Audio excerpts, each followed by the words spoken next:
তো বন্ধুরা, দুপুরের লাঞ্চ নিয়ে বসে পড়েছি। আজকে লাঞ্চে সাদা ভাত, আর এদিকে হচ্ছে আলু আর ভেন্ডি ভাজা, আর এখানে হচ্ছে মাছ ভাজা, আর এদিকে ডাল, একদম গাঢ় করে মুসুর ডাল, পেঁয়াজ রসুন রাঁধুনি আর কাঁচা টমেটো দিয়ে, মানে কাঁচা টমেটো বলছি, পাকা টমেটো দিয়ে ডাল করেছি একদম গাঢ় করে। আর এখানে হচ্ছে কাতলা মাছের ফিশ রেজালা।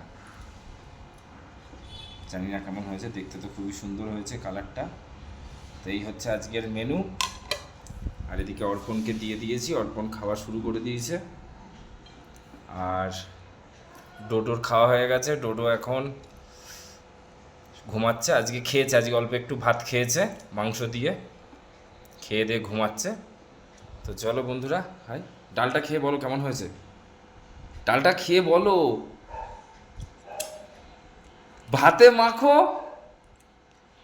তো চলো বন্ধুরা, আবার পরে কথা হবে।